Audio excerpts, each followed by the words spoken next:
Hello D pharmacy students आज मैं D pharm first year के एक बहुत ही महत्वपूर्ण सब्जेक्ट जिसका नाम फार्मास्यूटिकल केमिस्ट्री है उसके फर्स्ट चैप्टर के कुछ टॉपिक्स के बारे में बात करूंगा। ठीक है, तो इसका जो पहला टॉपिक है वो है फार्मास्यूटिकल केमिस्ट्री क्या होता है, फार्मास्यूटिकल केमिस्ट्री के ऑब्जेक्टिव क्या होते हैं, फार्मास्यूटिकल केमिस्ट्री के स्कोप क्या होते हैं, इसके बारे में आज हम बात करेंगे। ठीक है, तो चलिए दोस्तों शुरू करते हैं। पहला टॉपिक है फार्मास्यूटिकल केमिस्ट्री क्या होता है। तो pharmaceutical chemistry is A branch of science, मतलब फार्मास्यूटिकल केमिस्ट्री एक ब्रांच है किसकी, साइंस की, दैट फोकस जो कि फोकस करती है कहाँ पे, on the study of drug design, drug की जो डिजाइन होती है उस पर फोकस करती है, उसकी स्टडी के लिए फोकस करती है। फॉर्मुलेशन, ड्रग की जो फॉर्मुलेशंस होती हैं उसकी स्टडी में फोकस करती है। ड्रग की एनालिसिस उसमें फोकस करती है और ड्रग की जो सिंथेसिस होती है उसमें भी फोकस करती है। एज वेल एज और उसके साथ साथ डेवलपमेंट ऑफ न्यू मेडिसिन, नई मेडिसिन के डेवलपमेंट में भी फोकस करती है और ड्रग डिलीवरी सिस्टम के पर भी फोकस करती है। कहने का मतलब यही है कि जो फार्मास्यूटिकल केमिस्ट्री है वो साइंस की एक ऐसी ब्रांच है जो कि ड्रग डिजाइन, ड्रग के फॉर्मुलेशन, ड्रग के एनालिसिस और उसके साथ साथ नए ड्रग के डेवलपमेंट में और ड्रग डिलीवरी सिस्टम पर फोकस करती है। ठीक है, तो इतना आप लोगों को स्टूडेंट समझ में आ गया होगा। आगे है दोस्तों, it is an interdisciplinary field, मतलब ये एक बहुत ही डिसिप्लिन मतलब अनुशासन में रहने वाली फील्ड है। जाहिर सी बात है फार्मास्यूटिकल केमिस्ट्री के अंदर हम कोई भी चीज़ बनाते हैं या किसी भी चीज़ की एनालिसिस करते हैं, अगर उसमें हम लोग डिसिप्लिन मतलब अनुशासित होकर के काम नहीं करेंगे तो वो जो भी चीज़ हम बना रहे हैं या किसी भी चीज़ की एनालिसिस कर रहे हैं तो वो क्या हो जाएगी, गड़बड़ हो जाएगी, उसका जो रिजल्ट आएगा वो सही नहीं आएगा। जिससे हम कोई भी चीज़ का पता लगा रहे हैं, इम्प्योरिटी का पता लगा रहे हैं या कोई और चीज़ की एनालिसिस कर रहे हैं कि वो चीज़ सही है कि नहीं सही है, तो इसका पता नहीं चल पाएगा। तो इसीलिए इसको कहते हैं कि ये बहुत ही इंटरडिसिप्लिनरी मतलब अनुशासन में रहने वाली फील्ड है।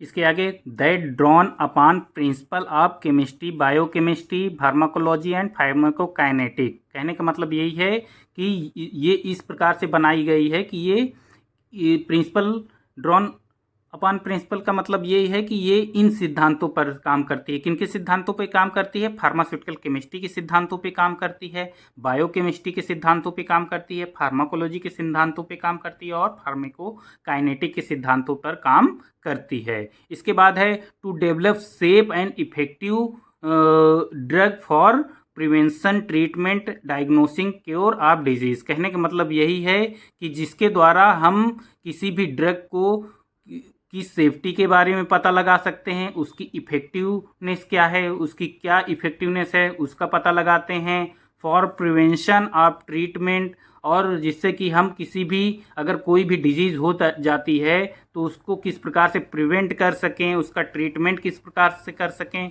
उसको डायग्नोस किस प्रकार से कर सकें, उसका क्योर किस प्रकार से कर सकें, इसका हम लोग पता लगा सकते हैं फार्मास्यूटिकल केमिस्ट्री को यूज़ करके। ठीक है स्टूडेंट्स, अब हम बात करेंगे फार्मास्यूटिकल केमिस्ट्री के ऑब्जेक्टिव के बारे में कि फार्मास्यूटिकल केमिस्ट्री के ऑब्जेक्टिव क्या होते हैं, उद्देश्य क्या होते हैं। जिसमें पहला नंबर है to enhance the knowledge of synthesis, किसी भी सिंथेसिस के नॉलेज को किस प्रकार से हम लोग इन्हांस कर सकें कि किस प्रकार से किसी भी चीज़ की सिंथेसिस की गई है, किसी भी चीज़ का या किसी भी ड्रग का किस प्रकार से किया गया है, इसका नॉलेज हम लोग बढ़ा सकते हैं।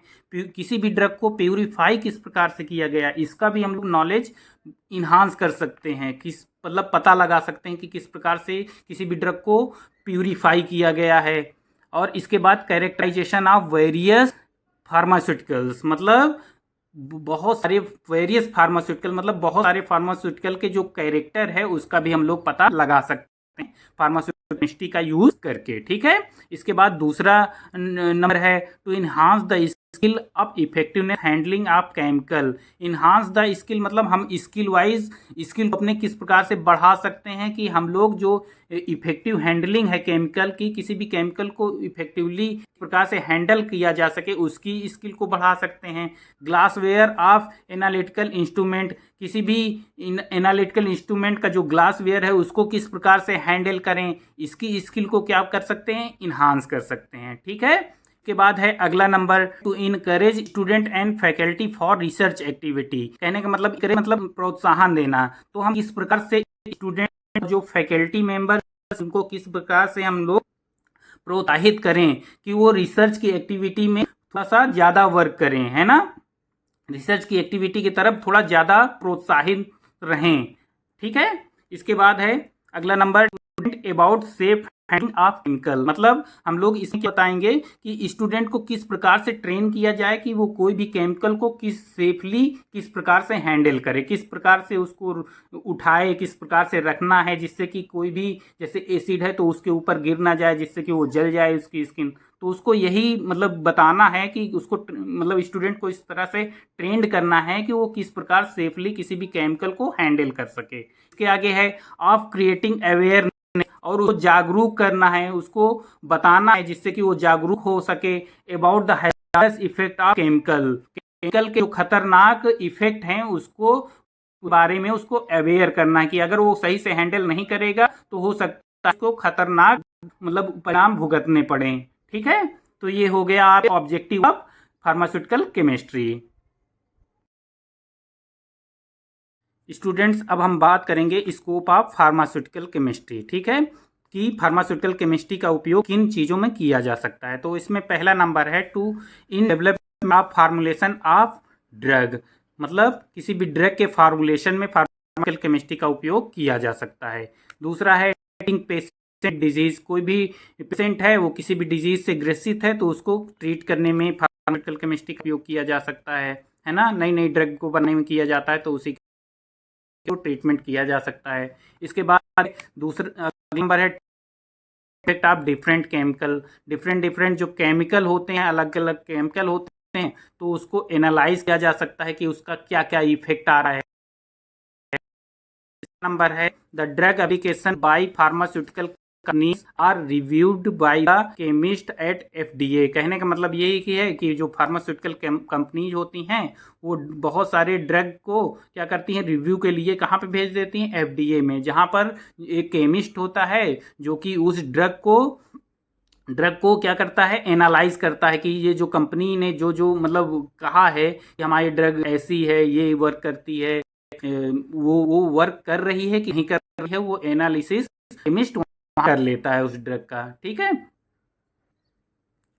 इसके बाद अगला नंबर है synthetic pharmaceutical and analytical pharmaceutical are two distinct field of pharmaceutical chemistry. कहने का मतलब यही है कि सिंथेटिक फार्मास्यूटिकल और एनालिटिकल फार्मास्यूटिकल ये दोनों डिस्टिंक्ट मतलब अलग अलग फील्ड हैं किनकी, फार्मास्यूटिकल केमिस्ट्री की। ठीक है।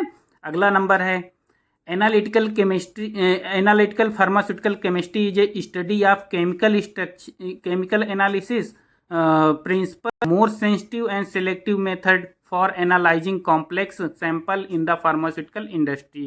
कहने का मतलब ये फार्मास्यूटिकल केमिस्ट्री एक ऐसी स्टडी है जिसमें हम लोग केमिकल की और principle to develop more sensitive, और प्रिंसिपल मतलब सिद्धांत का पता लगाते हैं, डेवलप करते हैं कि मोर sensitive and selective method for analysing complex sample in pharmaceutical. मतलब यही है कि ये एनालिटिकल केमिस्ट्री की एक ऐसी मतलब ब्रांच है जिसमें हम लोग डिफरेंट मेथड को क्या करते हैं, डेवलप करते हैं, जिसके द्वारा बहुत कॉम्प्लेक्स टाइप के जो मटेरियल होते हैं उनको क्या कर सके, एनालाइज कर सके, कहाँ पे, फार्मास्यूटिकल इंडस्ट्री में। तो इसमें एनालिटिकल फार्मास्यूटिकल केमिस्ट्री में एक ऐसी स्टडी होती है जिसमें हम स्टडी करते हैं किसके बारे में, केमिकल के एनालिसिस के बारे में पढ़ते हैं, है ना। और फिर इसमें क्या करते हैं, principle to develop more sensitive and selective method. इसमें हम लोग डेवलप करते हैं बहुत ही सेंसिटिव और सिलेक्टिव मेथड को क्या करते हैं, डेवलप करते हैं फॉर किसके लिए, analysing complex sample in the pharmaceutical industry. जो कि फार्मास्यूटिकल मतलब इंडस्ट्री में बहुत सारे कॉम्प्लेक्स सैंपल होते हैं, उनको एनालाइज करने के लिए हम लोग डिफरेंट टाइप के मेथड को क्या करते हैं, डेवलप करते हैं इसके अंदर। ठीक है। इसके बाद है 7वां number, synthetic chemistry is a key part of pharmaceutical industry.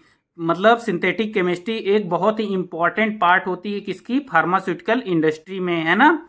Where it use to develop new medicine, जहाँ पर ये यूज की जाती है किसके लिए, नई ड्रग को डेवलप करने के लिए, एंड इम्प्रूव एग्जिस्टिंग ट्रीटमेंट, और जिससे कि कोई भी किसी भी चीज़ का ट्रीटमेंट है उसको क्या किया जा सके, इम्प्रूव किया जा सके।